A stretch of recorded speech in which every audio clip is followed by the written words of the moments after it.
Barasuayo, Omonia la guana mama Kenya irawo, Barasuayo, Omonia la guana mama Kenya irawo, Oh Barasuayo. My understanding, in 1927, there was a conference on physics in Belgium where Einstein, Heisenberg, Curie and other physicists were present. They came together to interact about the conclusion of the researches done on physics. The expected outcome of the experiment didn't match up with the real results of the many experiments they were doing. The conclusion was that the mind of the researchers was influencing the results. Because of this, they came to the conclusion that there is a greater mind at work.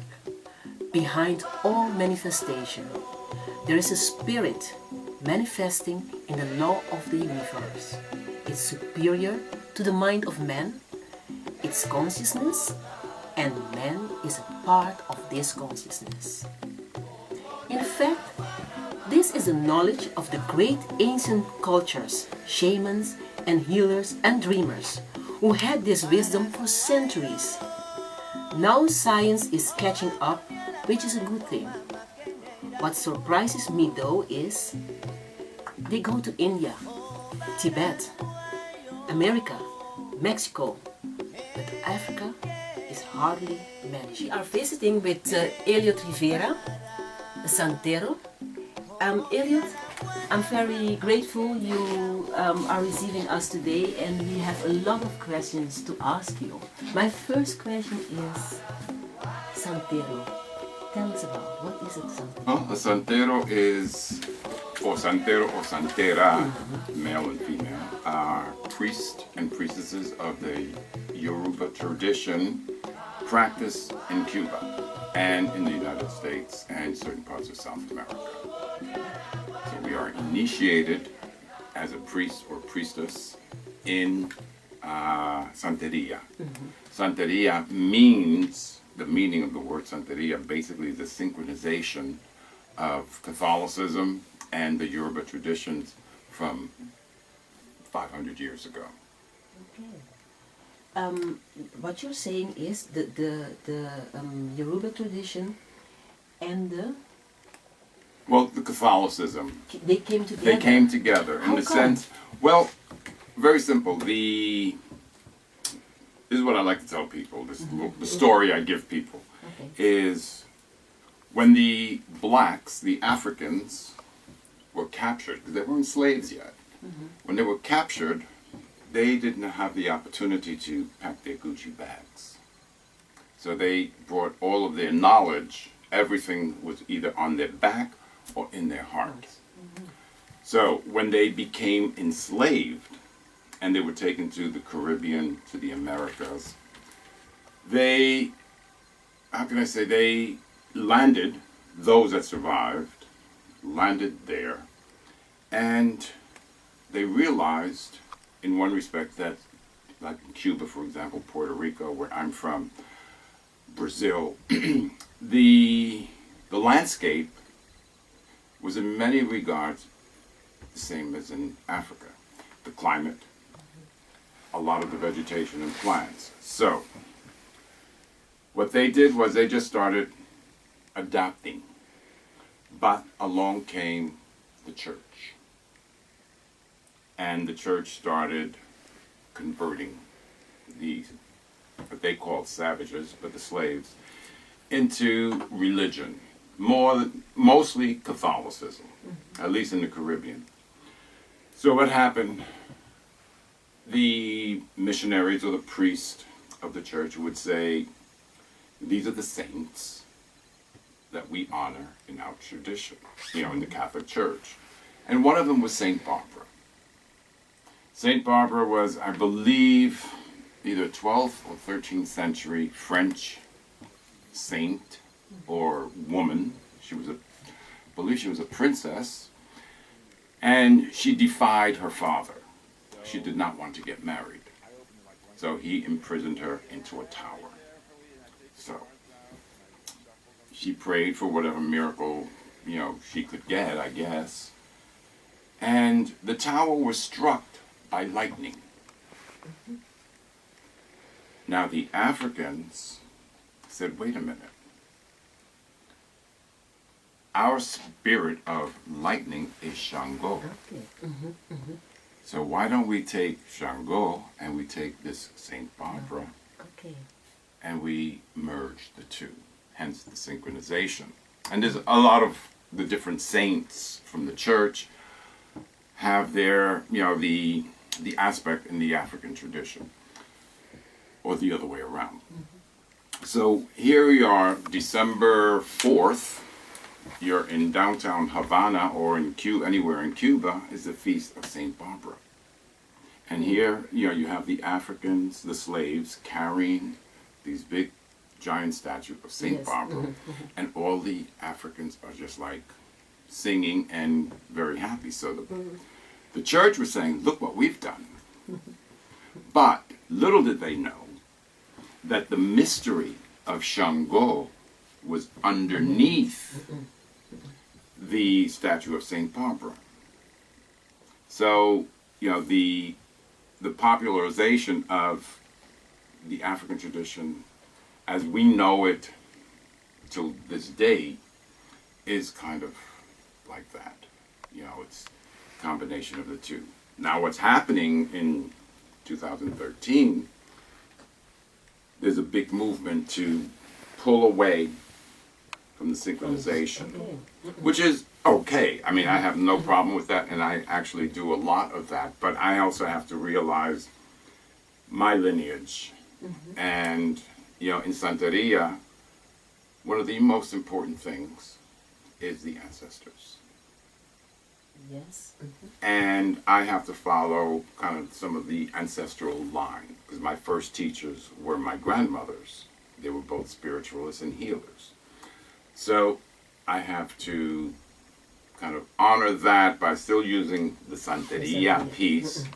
But in my teachings and in my, my personal life, I'm using more just Shango, Yemaya, Elegua. First and foremost is Elegua. And all of the orishas.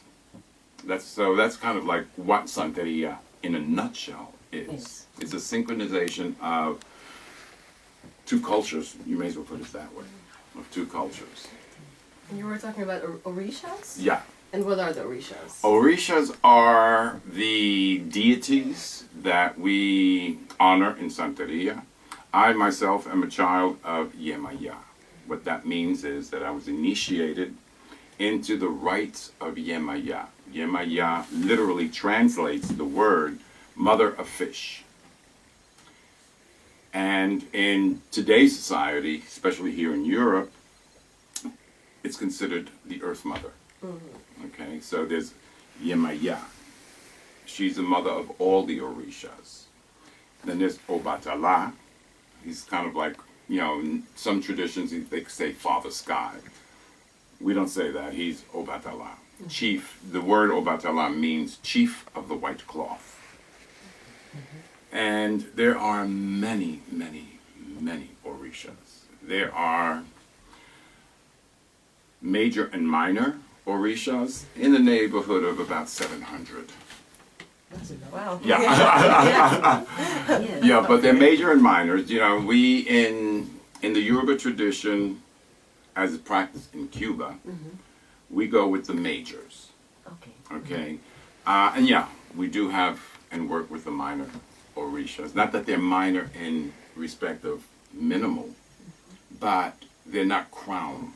And what I mean by that, your ori, which is, you can say your crown chakra is your ori. That's where the mysteries of birth are. And it is said that when a child is born and they break through the placenta, their ori is attached with their orisha. Ori is head, sha is the spirit. And as Santero, do you have to know all the about 700 orishas? No. No. We could read about it. I use, at my age, I use a book. Okay. But when we're doing readings of consult, the major orishas speak, and then in between the minor orishas will have their say. But it's basically the consult deals with there's 256 patterns in which the shells fall. So it's basically it's 16 times 16. So that's where we get the 256. All right. And if I have to, just for someone who doesn't know anything about it, if I have to envision an orisha, Okay. how can I, get an image of? Okay, that's a good question. That's a very good question. Thank goodness for artists and their imagination. We have no idea what an orisha, their actual look is. What happens is in Santeria we take the aspects of the orisha, and a good artist will just come up with what they do. They come up with this beauty. We do know that orishas have certain colors, so that's incorporated. A great example, the most beautiful pictures that I've seen are of Oshun. Oshun is the river spirit, the river deity. She's a deity of sweetness, honey. Her colors are amber, yellow, gold, copper. Anything that's, gems. All these things that are beautiful. She represents beauty. She represents people in the arts. Not that she represents them, but she's their patron. People in the arts, fine arts, musicians, especially violinists, composers. Those are, because everything in her eyes is beautiful. We have the saying, beauty is in the eye of the beholder. And we as human beings are very prejudiced. But she is without prejudice. It's just what beauty is, because she represents beauty.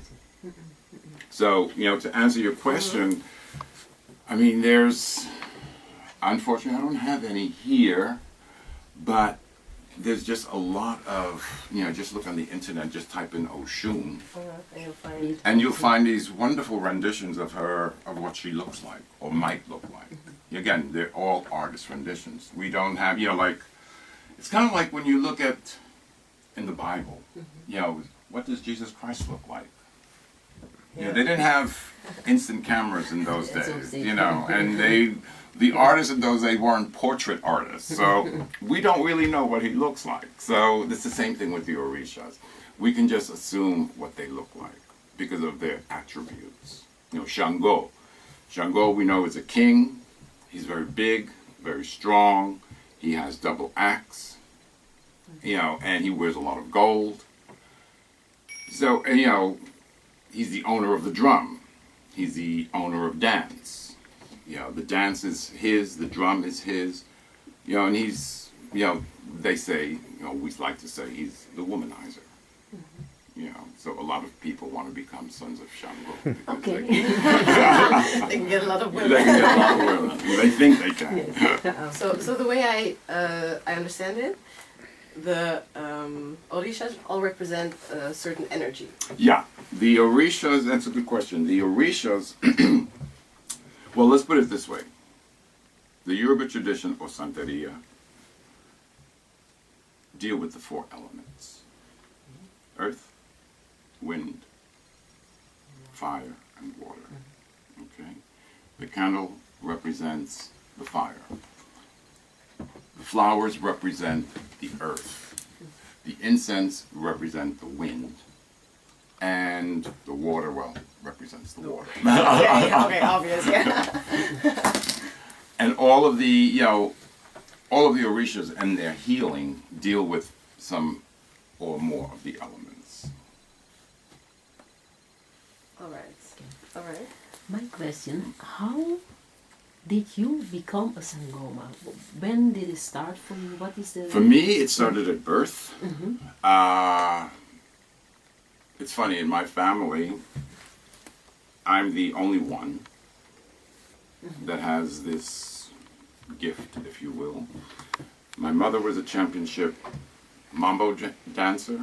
My brother is a musician and a good dancer. My younger brother is a great singer. I have neither of those. I can't dance, I can't sing. That's too bad. Yeah. So, but I got the spiritual energy. And when I was a child, as I said before, my first teachers were my grandmothers. I lived with both of them at one point or another, and I was able to, they were teaching me. In the beginning, it was indirectly. You know, they would take me to the, one grandmother would take me to the park, and she'd be picking leaves or, what I thought was grass up off the ground, but she said, no, this is medicine, this is what we do with this, and we just pick it up. I was like, okay. And then they started, when I was about 5 years old, I think it was, they would started taking me to spiritualists, because my grandmothers were seeing something, but they just couldn't confirm it. So they took me to spiritualists, and that was my first exposure to Santeria as a little child, and I'm talking 1955, a long time ago. Santeria was so underground. You really needed to know somebody, because it was an underground tradition, because everybody was afraid of it.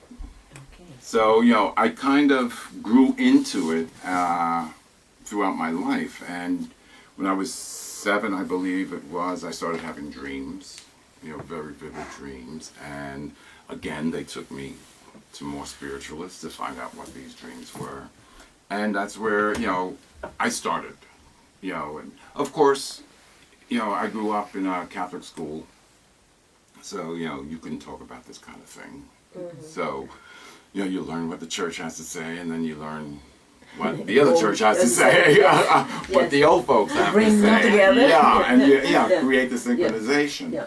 But I was too naive or too young at that time, so I really it didn't catch on. But I, throughout high school I had, my little encounters, but then I went into the military. And after the military, when I went to the university, I took a course in Puerto Rican sociology. I said, I don't know why I was taking it, but something told me to take it. And I had this professor who really spoke a lot about the Taino Indians and the African mixture and the culture of Santeria. And it just kind of like, the brain light bulbs clicked on, and all of a sudden I'm in the middle of this class, and I just got all of my teachings from 5 years old, just like right on top of me. And then I started my search again. And then it was just finding the right people. At what age? Ooh. 24? Okay. 24, 23, about 23 years old. About 23 years old when resurgence came in. And then it was just finding the right teachers, because by then my grandmothers had both passed away. So it was difficult, trusting someone to find. And I've had friends that knew people and reading. This was before the internet, so there were really very few books. Why was it suppressed? Yes. Why was it a secret? People were afraid. Well, people were, I'm going to put it this way. If I say the word to you, voodoo, the first thing that comes to your mind is Black magic. black magic, Puppets negative, with the puppets with the needles. And it's totally wrong, because that's Hollywood's version of what voodoo is. But the reason Santeria was closed was because of that. And then you had, there are a lot of rituals that are done, and back then animal sacrifice was totally illegal. And you could not do that. So, it was in I'm horrible with dates, but I think it was 1988 or 89 that the U.S. Supreme Court passed, that it is okay in the Santeria to have animal sacrifice because it is a religion. Like So- the Jews and the Muslims. Yeah. And of course, nothing goes to waste when we do that. But to kind of, and my 20s, it kind of came back to me. And searching for people to teach me. And we always say that the ancestors teach you, and they do. Once you get the push that you need, sometimes it's an external push, and then it's kind of like something opens up and the spirits just start saying, go this way, go that way. Because we have a saying that the egun translates to ancestors, takes you to orisha, not the other way around. So first we have to honor our ancestors, our forefathers, and then they help to carry us to where we need to go. Okay. I want to go back very quick to the development of Santeria, because at first the people synchronized the two religions, the Christianity and the African religion, Right. the Yoruba, and then they were practicing this. Well, they And were. Why did it go away? Why Well- did They got afraid and hide. why Well, did they had to hide it yes. because if you go to, like, for example, in Brazil, it's much more open in Brazil. It's kind of always been open. I mean, even politicians are, okay. by the santos. By the santos the same as the Santero. It's just they call it differently. Yeah. But in the States and in the Caribbean, again, I mean, if we look at Cuba, for example, with the whole communism, that was like totally, Suppressed. totally suppressed. You don't do that. And it wasn't until, what's his name, Pope Paul the Sixth. He went to Cuba, and supposedly, I don't know if it's true, but I'm told that he had a meeting with Babalaos. Babalaos are a high priest in our tradition. So, it kind of opened up a little bit. But it really, by that time, in the U.S., for example, and in Brazil, Venezuela, it's kind of like common day practice. But now in Cuba, it's also... I even heard that Fidel Castro got Shango as a... Yeah, that's the saying.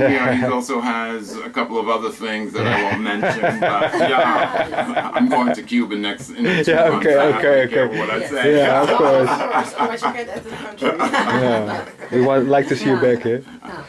But it's very sad that people were oppressing the knowledge of their own ancestors. Yeah, they had to because they're not, But it's... that much that they themselves lost it almost. That's A great deal. And that's one of the really interesting aspects of, modern day Santeria or the Yoruba tradition. Over the years, first of all, let me kind of go back. The Yoruba people, of all the different tribes in northwestern Nigeria, you had the Yoruba, you had the Igbo, and there are quite a few others. But the Yoruba were like the largest ones, numbers taken. So a lot of the knowledge in Yoruba land was lost. okay. Because what they left behind in Africa were the very old and infirm. And, they took the children. Yes. So there was no one to really pass it down. So what happened was it's an oral trend. It's always been an oral tradition, and even more so once they got to the Americas, because they were trying to teach the children, this is who we are. This is how we do things. So the church suppressed it there were a lot of resistance. You know, if you look at what happened in Haiti, you know, they had the revolution. You know, so there was a lot of movement going on where the blacks were taking control. In the rest of the Americas, though, it wasn't that simple because of the, you know, the influence of the Americas in general. You know, if you want to call it the United States or whatever, kept people down because we were called savages, so we had no, you know. And then if you look at the only way they were able to honor, you know, anything was because they couldn't use their drums because that's savage instruments. So they would use a box, which later became el cajon. Yes. Okay. And for me, that's one of the most. I mean, I can listen to the bata drums, but if I hear the cajon, that just pulls me through my, you know, just pulls my heart right out because it just calls that energy. And that's really more ancestor Yes. than anything else. But that is what kind of, how were they able to survive. But what happened is also, you know, especially in Cuba, in particular like Santiago de Cuba, there was a whole movement where, well, like modern day Santeria has all of these beautiful vessels, you know, or tureens to put their orishas in, where in the original, you know, in the Yoruba land in Africa, they were just clay pots. You know, maybe they painted them, but you knew what was inside of them. But now, you know, we have through colonization, you know, and that's why we dress, when we have our initiations, we dress, you know, very grand, but that's a throwback to colonization. Yeah. Houten koken.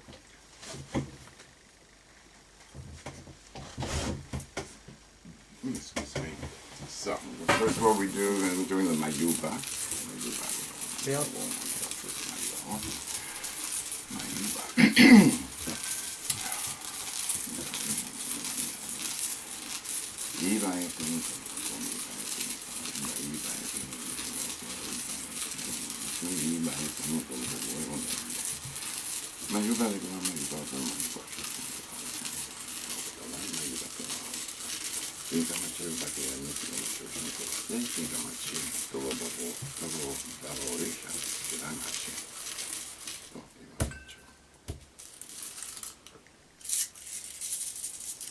Move forward a little bit. Put these in your hand. Just do a short little meditation. When you finish, blow into your hands.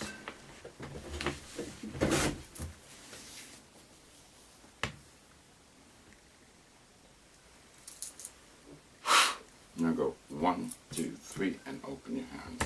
A little bit more in the middle. Okay. If you will pass me that notebook under the, the notebook there. This one? Yeah, the white one. Yeah.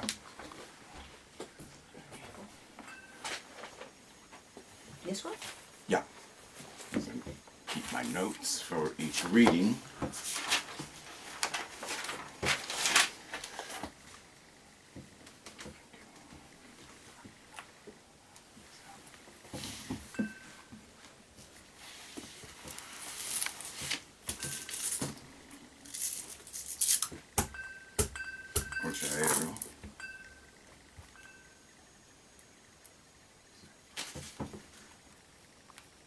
Okay, take these two, leave them, shake and separate one into each stone, into each hand rather.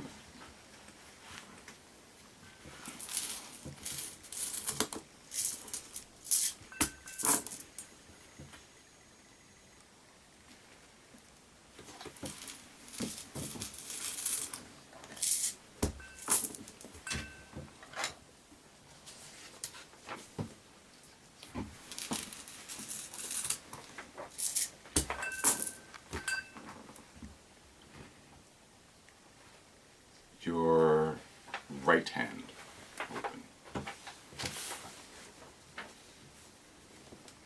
Okay, Roland.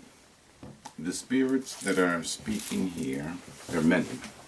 You have Elegua, or Elegba, Yemaya, Oshun, Shango, or Batala. It comes in Oksobo. Oksobo is in the negative, but it doesn't necessarily mean negative that is bad.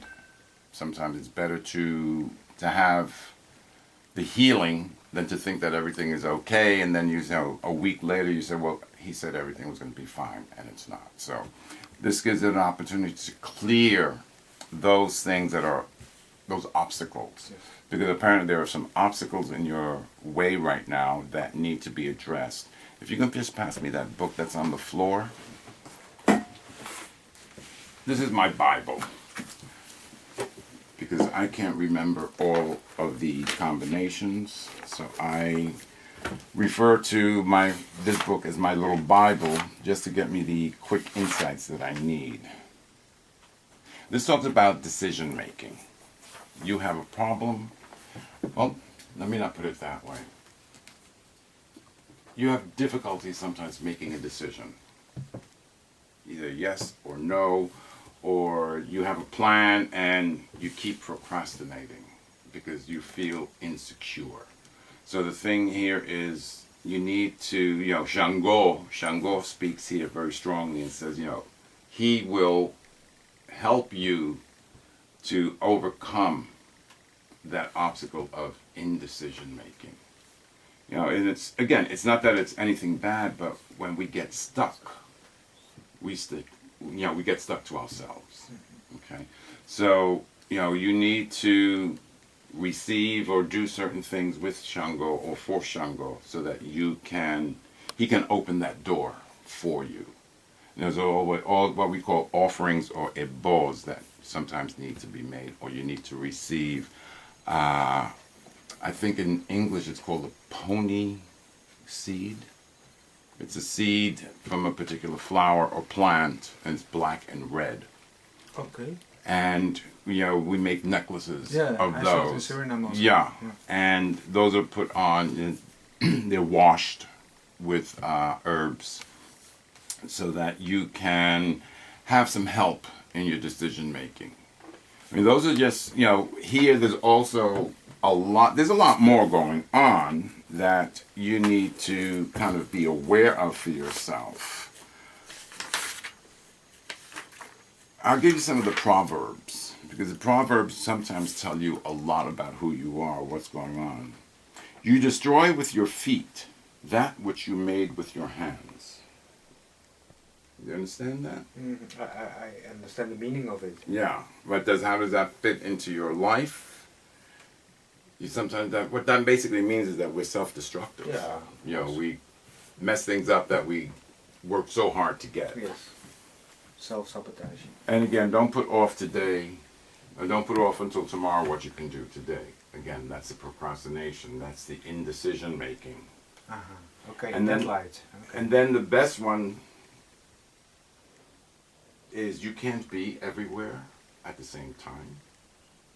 And the dog has 4 legs and takes one path. Okay. And see that's clear. What this is talking about is for you need to, number one, stop procrastinating, make a decision. Get off the seat and do the action that needs to be taken. And follow your path. Follow your heart.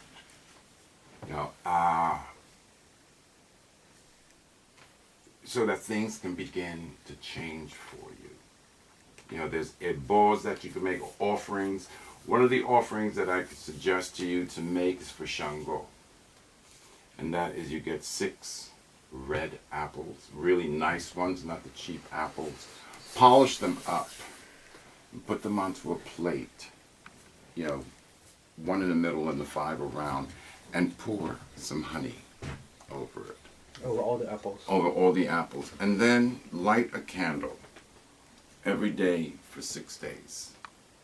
At the end of the 6 days, take those apples, take them into the forest, and find a big tree and offer them to Shango. But as you're offering him this, you're asking him to help you straighten that path that you need. Because also Elegua speaks here, and as you know, Elegua is the one who opens and closes our paths, and you need to kind of honor him as well. Okay, so my suggestion is that you do a little offering to Elegua, and that's basically just some candies, because he likes candies.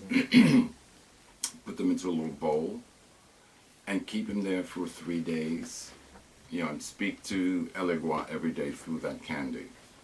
And then at the end of 3 days, take it, cleanse yourself with it, and then take it to the 4 corners. Okay, because Elegua lives in the 4 corners, or Eshu lives in the 4 corners. And then do the offering to Shango. Because first you have to honor Elegua, so that your message can be taken to Shango. Yeah. Any questions? No, it's I must say that Shango came into my mind a lot of times the last days, maybe even weeks. Well, And sometimes kind of the energy of the fire. the fire. Well, you know, sometimes, you know, Shango manifests himself that way with people. You know, it just, you know, you get this surge of energy, you know, and sometimes you become flustered or, you know, flushed. You become red. You know, that's Shango energy around you. You know, there's a lot of things that indicate Shango energy, you know, but I don't, you know, one of the things I try to keep away from is all the, you know, the superstitious things. You know, Shango is with you at this period of time. These readings, I like to say, last a period of 30 to 90 days. Then, you know, if you don't do what needs to be done, then it's kind of like a wash. It doesn't work. If you do it, let's say, like on the 91st day. You know, one of the things that a lot of my people that come here, I give them an ebo, or an offering that they should do, and they wait, and they wait, and they wait, and then they'll call me 2 months later. I forgot the ebo. I said, well, don't bother doing it now. Because the energy in which we're speaking is probably, you know, has been changed and probably pissed off at you. So you have to come back and, you know, let's see what has to be done. But that's not all the time. But, you know, it is a matter that, you know, offerings are done in a timely fashion. And if you feel that Shango energy, you know, what you should do whenever it thunders and lightning, you know, if you're not afraid of going to the window, you just go to the... I always like thunder and lightning. Okay, then you say Maferefun Shango. Maferefun means praise to, you know, Shango. You know, gives you power.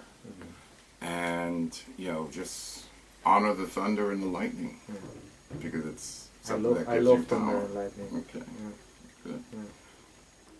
Any other questions? I think it's fine for now. Questions?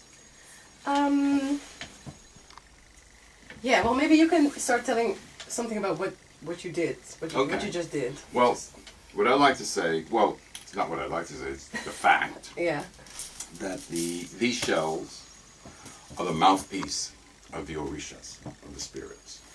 Okay? And literally, that's what's speaking. Here, as I said, you know, was Yemaya Shango Obatala. The book, what I look into, or just to kind of get the quick insight, is, okay, I have to remember who's there. Tells me exactly who speaks. Okay. I mean, I know a lot of them in my head, but sometimes I forget. But they are the mouthpiece. Now, remember I said earlier that there's 256. Yeah, quite a lot. Combinations. It's combinations of how the shells how they fall. So that they fall that way. You know, then I have to do it a second time to get the, well, how would you say it, the counter? It would be the counter relation to the first number. Okay. The first number and the second number are both very important. Now, when I have to ask, when I gave him the stones, this determines ire. Ire is in the positive. Oxobo. Oxobo is in the negative. But again, as I said, it's not necessarily bad. Okay, it's just that A something chance. needs Might to be be a chance, clear. yeah. Yeah, and things need to be clear so that they can get into ire again. Now, sometimes we have to look at where is this Oksobo coming from. And sometimes we have to look at, is it the person himself causing his own demise? Is it from a negative energy that was sent? Is it from the orisha? Because sometimes the orisha will purposely give you negative so that you can listen and straighten up and do what needs to be done in order to take care of things. Start to develop. Yeah. I got a question about the shells, because there are combinations, and there's one side and the other side. And once I read in a book that Africa is the inventor of the binary code, what we use in computer technology. Can you explain something about the shells in relating to the binary code? Well, I can tell you in terms of the binary code, I know very little about the binary code. I was horrible at mathematics. Yeah, but you can tell me anything about the shells. The Yoruba tradition, the shells, this was money. Yeah. This was money. And, if you look at old text, like, for example, you buy a chicken, just using that as an example, it would cost, like 1,000 shells. That was very, very big. It was their money.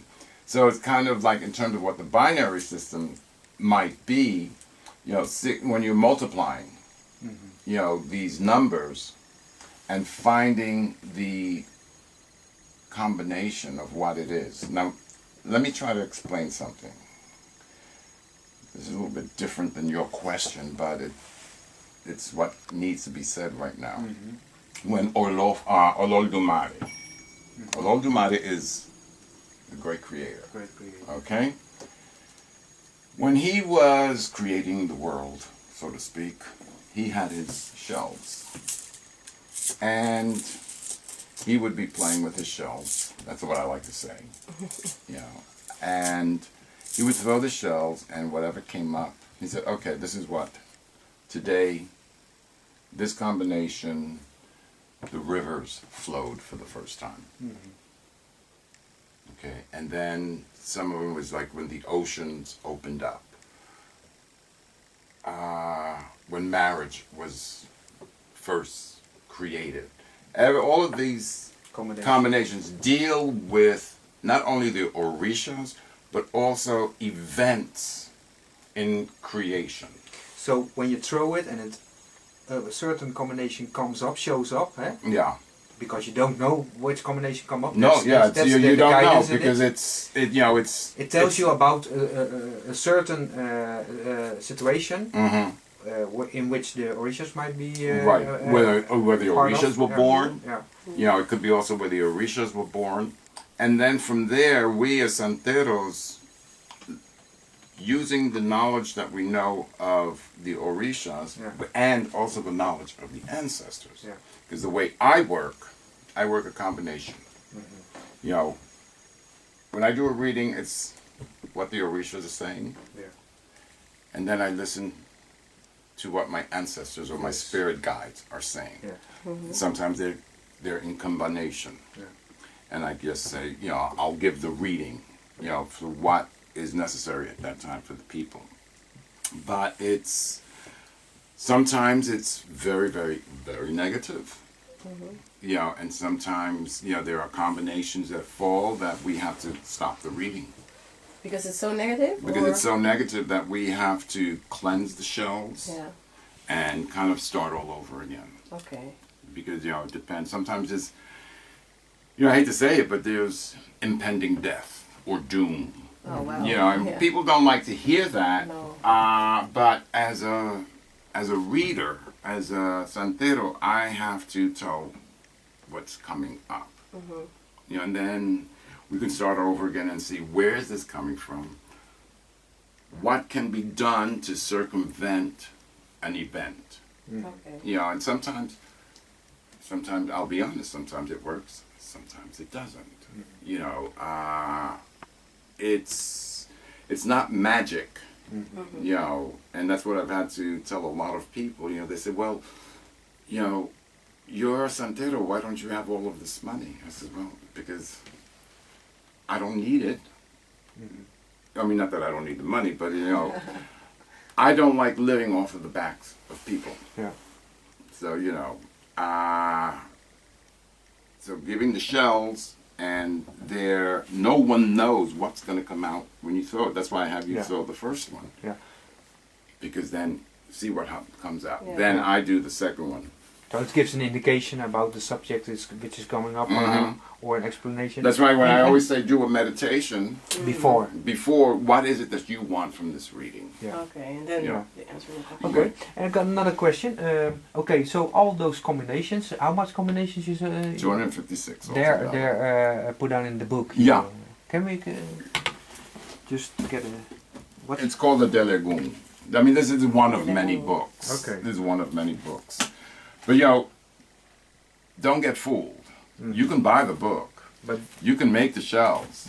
still But don't know how to. if the interpret shells it. are not consecrated to speak, Consecrated? I'm sorry? consecrated, that means that these shells, when I was initiated, they were born with me in my initiation. And they have been washed, ritually washed and fed. Okay. Ritually fed. I have approximately 18 sets. Each orisha has their own. This is a set that's for Elegua that I use. All right. And normally, you know, when I'm using Eleguas, we normally sit on the floor. But I have really bad legs Okay. doing the floor thing. All right. So I don't do the floor thing too often. You know, when I'm doing big rituals, then, you know, I do the floor. Okay, so the shells are really yours. Well, the shells are really the orishas. The orishas. They're the orishas. It's them speaking. It's their mouthpiece. It's whatever comes up there, I check it in a book, or if I know it, and then determine what comes from there. Basically what I use the book mostly for is the offerings that need to be made. Yeah. Because All right. and this is just a small book. You have bigger books. Where this, you know, when they're the specialists, the babalaos, those are the high priests, the priests of Ifa, they have to know not only the Mayuba, which is the opening prayer, which takes 10 minutes, they have to know what, and they don't use shells, they use something else. But they have to know the combinations, and they have to know what it means, what can be done, and they have to know the recipes, the healing, what I like to call it, the healing. So yeah, it's very complicated. Can you compare it with we say in science now the field of all possibilities? So these combinations represents the possibilities which are around you around at you, any yeah. given time. Yeah. Yeah. Oh. Yeah. And with the shells you detect the possibilities which are Influencing You your at the life moment, at that yeah. period of time. Yeah. Yes. So in say it's kind of map to find your way into this giant universe. Not with- even into the universe, but more into Into your daily, everyday yeah. daily life. You know, because the Yoruba tradition, and I like to call it a tradition instead of a religion. You know, everybody says it's a religion, which it is, but it's a kind of science. But it is science, it's a tradition because we live this. Yeah. Okay, when they say, you know, this is what you need to do, we prepare things and make offerings and give them blessings or get blessings from them. And the orishas, that's what I was wondering. They represent energies of nature. Yeah. So in fact, we gave them a format. We already had that question before on how they look like. Now we don't know how, but we know thunder, and Shango represents it. So Right. force in nature. The forces of nature represent, you know, Yemaya is the ocean. Yeah. You know, if you know, we have in our tradition every year, January 1st, is what comes out is called the letter of the year. Mm-hmm. And what that is, in Cuba, Venezuela, America, Africa, Brazil, high priests of Ifa congregate, and they sit down and do meditations and all kinds of things, and then they come up with the letter of the year. Now it's like the combination of two, and those that represent who speaks Mm-hmm. for this year, and then they give the warnings, Mm-hmm. the healings, you know, what we can do to protect ourselves and our families and our homes. You know, and over the last 10 years that I've been following it, there's been pretty significant truths in what came out on January 1st. The biggest one for me was, what was the tsunami in, you know, the year A that couple they of years ago. yeah, 2009 about or 5 years ago, Oh, all right. No. something like that. You know, it was towards the end of the year, and we're saying, well, nothing major happened this year, thank goodness, you know, Maferefun, you know, Orisha, nothing, you know, protected us. And then boom, you know, 26, you have this major tsunami. You know, and I can't remember who was speaking that year, but it was, I believe it was Yemaya and Oya and Ocean and the storm. yeah, the oceans and the storms were just, and people say, well, how can, you know, a spirit be so bad? I'm saying it's not that they're being bad, it's they're warning people that things need to change.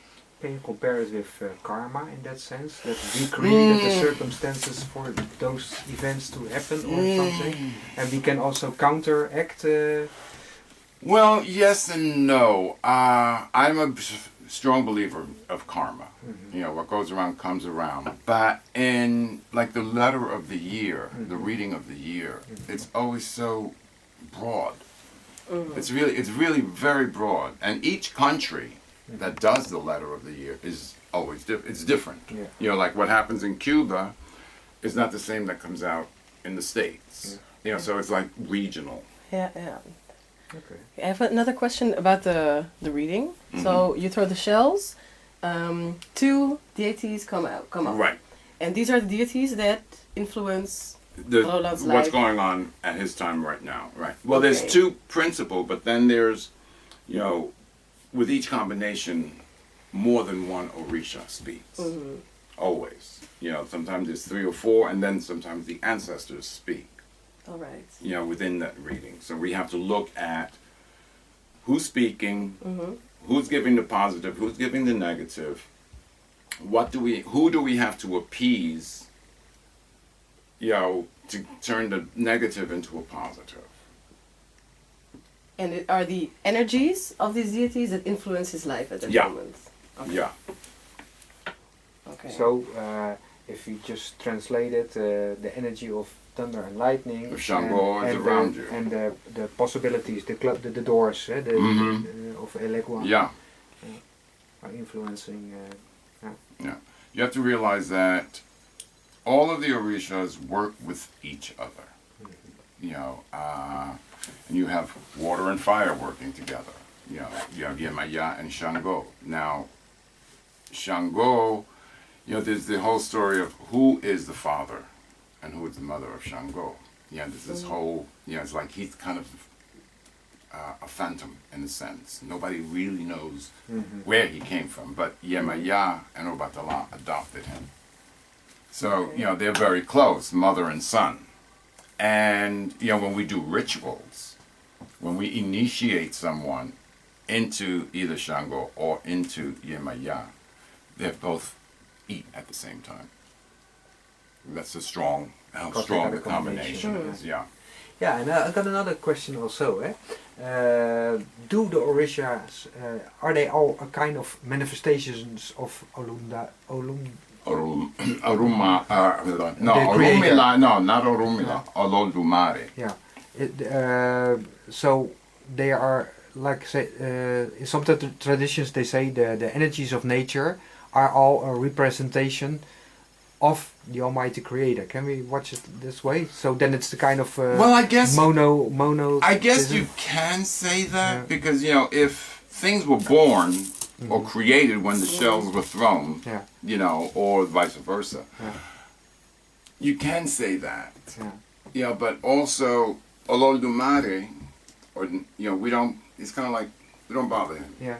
You don't interfere with. We don't interfere. Olofi, his son. Jesus it's, Christ. it's kind of like you can say. I hate saying that. It's kind of like that. That's when we kind of deal with. Then we have Orun. Orun is the sun. To us, the sun is very, very important. And we have to honor the sun.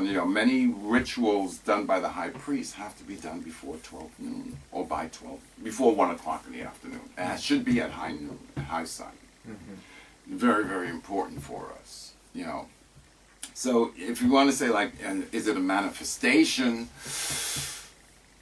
Yes and no. Because each orisha has his or her characteristics Individuality. and individuality. So I don't It was about the reading because it's kind of abstract, for someone who doesn't know anything about it. And you told us, I listened to the ancestors. And may I ask, what do you exactly mean by this? Do you hear a voice telling you? Well, that's it's because it's kind of. If I start telling people I hear voices, they're they're like, gonna what? call the ambulance to put me away. But I do hear the voices. I do listen to my dreams. I listen to what my heart tells me, and them almost always on the right track. So when I tell people listen to your ancestors, or first of all connect to your ancestors. Because they're not going to speak to you if you're not connected. And then you listen to them. And how do they speak to you? They speak to you in your dreams. They speak to you in intuition. They feed you intuition so that this feels right. Just before you came, I had a telephone text conversation with a client. And she was going to the ocean today, and she said, I feel like doing this, and I feel like doing that. And I said, well, do it. Because that's your spirit guides or your ancestors pulling you to the ocean, pulling you to do this offering that you want to do. So trust yourself. Trust what you feel. Because the more you trust what you feel without ego, the better things will work out. All right. Yeah, that's clear. And during a reading, how do you? Is it the kind of thought which pops up in your mind? No, for me, sometimes it's a thought. Sometimes I see things behind. See what I do when I read people, like when I have an appointment for a client for a reading, and I open the door. I always meet them. Open the door and I look downstairs because you never travel alone. And what I do is I look for what comes with you. And I have the ability to see at times, not all the time, but at times to see the energy that's walking with you. Whether it's an ancestor or a spirit guide or, someone, even a dog, they all of these things that were part of your life at one point or another come with you. It's your personal universe. It's it's your we say in Spanish, el cuadro espiritual. Your spiritual framework. We always have that. And some people don't believe it, and that's their prerogative. But when they get into trouble, then they're looking for some kind of help. And that's where I come in. So what can they expect from you? What is your work? Well, what are you doing for people? Well, what I do for people, when a person comes for a reading, it's kind of like you go to the doctor, you get a checkup, and it's kind of like what you're coming for to me, and I see what is influencing your life at that particular time and how I can help you adjust it. Yeah. Okay, and that's all the time. Does it always work? Because there are other influences, ego, a person's ego. Yeah. So what I do is I always speak about ego. You know, it's good to have a little bit of ego, but you know, the work that I do is a combination of science, medicine, and psychology. You know, and I listen to the ancestors, I listen to the orishas, I read what it says, and then I always ask the person, how does that fit in your life at this moment? And 9 out of 10 times, it fits to what's going on. So then I can, through the ebos, through the rituals that need to follow, help to clean the path. Yeah. All right. But it's only one aspect of your work. Oh, that's only one aspect of my Because work. we're interested in... I do, okay, as a reader, I do what I've just explained. I do cleansings. I do house cleansings for people. Sometimes they are entities. I don't like to say ghost, because I'm not a ghost buster. There are people who have... You have entities. People have entities that are negative. And these are really bad influences. Sometimes they occur when, okay, let's say, for example, you buy a house and you don't know the history of the house. Sometimes somebody died in that house or somebody was killed in that house. That energy, that fluid energy stays behind. And it's, to put it simple, it's a haunting. Okay, and sometimes, for example, let's say you bought this house and you start to manifest all kinds of strange behaviors. I do a reading to see, do you have an entity attached?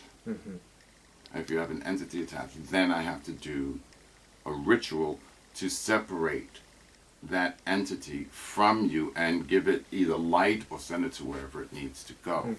That's, you know, when I'm doing like house cleansings or individual entities that are around people, but then I also I teach channeling. I teach people how to connect with the ancestors, how to connect with their spirit guides, and you know, I'm also teaching people a little bit more about the orishas in a more esoteric format. You know, just to kind of give them an influence, a flavor of what the orishas are. But my main work is teaching, channeling, teaching about the tradition of Santeria and the Yoruba traditions, and also other African-based religions. I teach people how to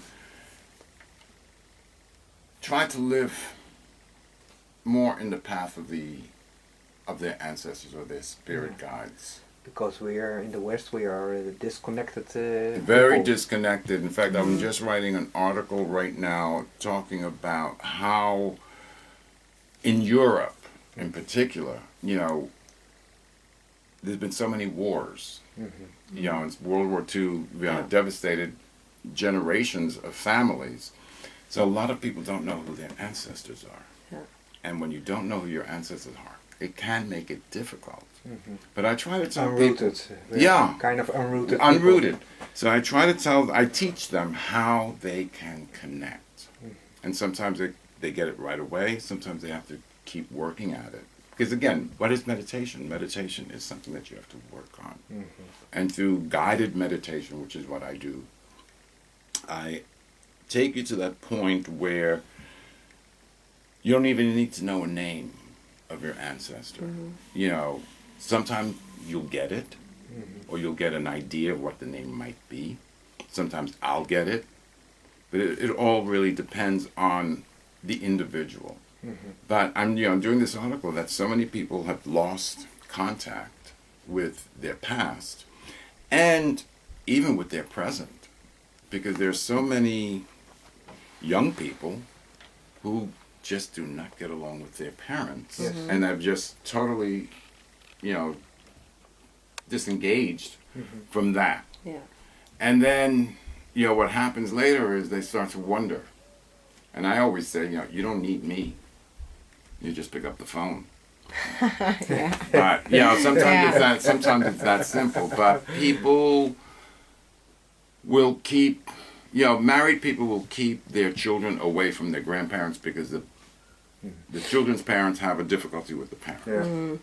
Yeah. And I just think that this is such a shame that people just totally disconnect. So, in fact, I hear you say, we translated for myself, we can, as a society, as a Western society, we can learn a lot of those African traditions to reconnect to certain aspects of culture which has been lost. Also No, totally, and on all levels and in all cultures. Yeah. One of the things when I'm teaching, because people are very, as the introduction said, people go to the Native Americans, they go to Mexico, they go to this, they go to, Tibet, and that's all well and good. Yeah. They go to Africa, but I always say that you can learn from all the cultures, which is, education is great.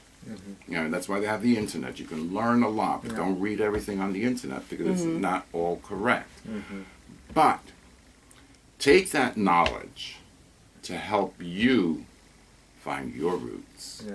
And that's one of my biggest things that I'm pushing for the last 13 years here in Holland is, I'm grateful that you want to learn. I'm more than happy to share with you. You can do everything in our tradition. You can be initiated into our tradition, but you have to remember your ancestors, your roots. Where do you come from? Because the medicine that the elders that are long gone, through your dreams, through your meditations, can come and give you answers to those questions that have really been lost. Because everything, we're living in a day where everything is lost. And then again, everything is found because there's so much misinformation. And that's one of the things that I work on also, is teaching the best that I can with the knowledge that I have, the research that I've done. And I always tell people that if I don't know, I will say I don't know. And we have telephones. I call my teachers and ask them to help me, to look at this, to see what can be done. I think I got one more question about the ancestors, because what I understand is that you got your, let's say, biological ancestors, and you also got different kind of ancestors or spirit guides. Right. Well, the word ancestor means those who have gone before you. So, you can have your parents or your grandparents. That's your bloodline. We always start with the bloodline, because that's our DNA is their DNA. So it's in us. Then, you have, your brothers, sisters, mothers, fathers, grandparents, cousins, all of that. That's the bloodline. But then you have people that had a great influence on you in your life.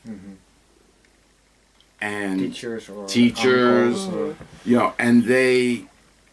and if they go before, you can honor them as well. And it's really very, very important, because those are like,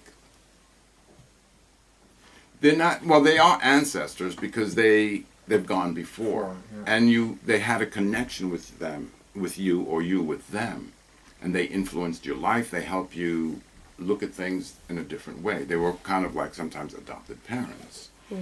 And those are definitely very, good ancestors. I mean, I'll give you an example. My stepfather, he's not blood, but he's an ancestor, because he taught me a lot in my life, and I have him on my altar, representing on my ancestor altar.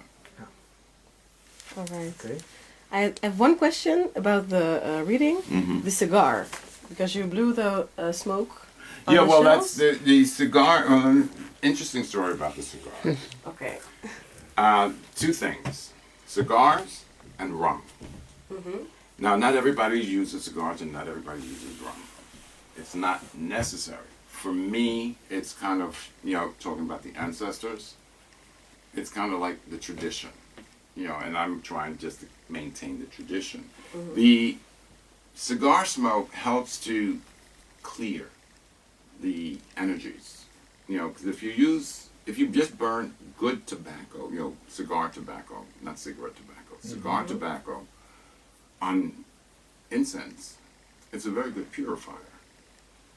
And the rum is also, I use it just to kind of I re-energize have one last the question. shells. What happens to us, to people, when we lose this knowledge, this wisdom you're bringing? That's a very good question. The loss of knowledge is the worst thing that can happen to any of us. But those of us who are practicing or teaching, I believe that it will never be lost, because there's always one person that will help to carry it on. But what has happened in the past, so much knowledge was lost because we weren't able to practice, we weren't able to do all of those things that our forefathers in Africa had done, because we don't know what they did. But the ones that did survive and came to the Americas, they refounded the knowledge, or not, I should say refounded, they had the knowledge, they re-educated those around,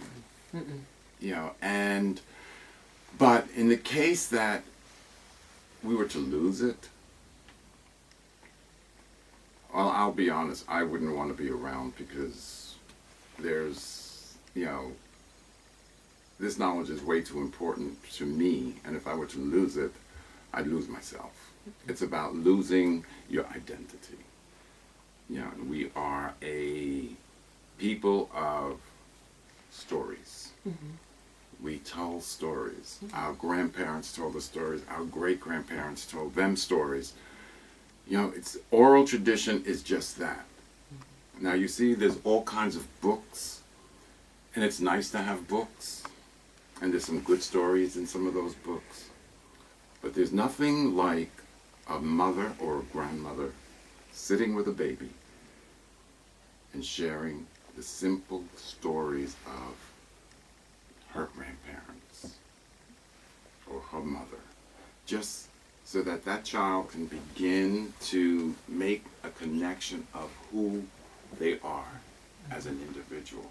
Because one of the things I always say, whenever I give a workshop, I always say, what did your grandmother do? Those of you that remember your grandmother, if you had an upset stomach. Simple as that. If they had a little garden, they go get some mint leaves. That's who we are. The knowledge of the plants is one of the most important things that we have, because the plants have the ashe that gives life to the world. It comes from the Earth Mother. It comes from Yemaya. So we have to use that knowledge and never, never, never lose it. Because if not, we'll be a lost cause. And we're that far from being a lost cause. But, thank goodness there are people who are adamant about teaching from the heart, not from the pocket. Elliott, many thanks. We got a lot of information and a lot of knowledge, and also more questions, always. Always. Well, that's okay though. That's you just need one or two questions, and then the rest. And there's probably thousands of questions that you might come up with later. You're like, oh, I should have asked this, but I'm going to say what I say at the end of every workshop. It's kind of like my mantra. And it's all about, whether it's Santeria, whether it's Buddhism, whether it's whatever. All healing is essentially the release of fear. So when people lose their fear about Santeria, when they lose their fear about voodoo, when they get to understand what it is, they are in a better place. And that's what my job is. My job is to show you your fear and educate you on the reality or the truth behind some of that fear. All right, thank you Yes. very much. You're very Thank you welcome. very much.